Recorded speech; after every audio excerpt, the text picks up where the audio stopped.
2 মাস পেরিয়ে গেলেও এখনো অধরা ইরান যুক্তরাষ্ট্র শান্তি চুক্তি। সময় যত গড়াচ্ছে ততই যেন জটিল হচ্ছে পরিস্থিতি। ইসলামাবাদের শান্তি আলোচনা ভেস্তে যাওয়ার পর এখন নাকি দুপক্ষের মধ্যে ফোনালাপ চলছে।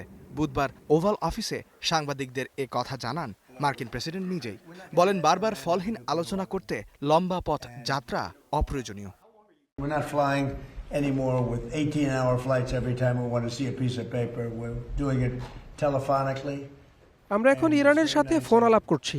ফলাফল কি হবে তা যখন আগেই বুঝতে পারছি, তখন আমরা আর 18 ঘন্টার ফ্লাইটে করে এক টুকরো কাগজ দেখতে যাব না। I consider it better. তবে শিগগিরই যে কোনো চুক্তি হবে না তা ট্রাম্পের বক্তব্যেই পরিষ্কার। ফের স্পষ্ট জানিয়ে দিলেন, ইরান পারমাণবিক অস্ত্র অর্জন করবে না। এই প্রতিশ্রুতি না দিলে কোনো সমঝোতা হবে না। পাশাপাশি হরমুজে অবরোধ অব্যাহত থাকবে বলেও সাফ জানিয়ে দেন তিনি।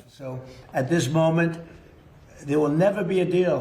যতক্ষণ পর্যন্ত তারা পারমাণবিক অস্ত্র না রাখার বিষয়ে একমত না হচ্ছে, ততক্ষণ কোনো চুক্তি হবে না। আর অবরোধ শতভাগ কাজ করছে। তাদের অর্থনীতি এখন মৃতপ্রায়। ইরানকে বলতে হবে, আমরা হার মেনে নিয়েছি। Agree that there will be no nuclear weapons. বিশ্লেষকরা বলছেন, ট্রাম্প যেন ইচ্ছা করে সময় নিতে চাইছেন। কারণ তিনি মনে করেন হরমুজ প্রণালীতে মার্কিন নৌ অবরোধের কারণে সৃষ্ট অর্থনৈতিক চাপই ইরানকে আলোচনার টেবিলে নতি স্বীকার করতে বাধ্য করবে। এদিকে স্থবির হয়ে যাওয়া আলোচনা সচল করতে নতুন করে শক্তিশালী হামলার ইঙ্গিত দিয়েছে মার্কিন সেন্ট্রাল কমান্ড। কড়া হুঁশিয়ারি দিয়েছে ইরানও। হরমুজ প্রণালীতে মার্কিন নৌবাহিনীর তৎপরতাকে অবৈধ আখ্যা দিয়ে তারা বলছে, অবরোধ না থামলে শিগগিরই দেয়া হবে দাঁত ভাঙা জবাব। ইস্তিহাদুল মাহমুদ, স্টার নিউজ।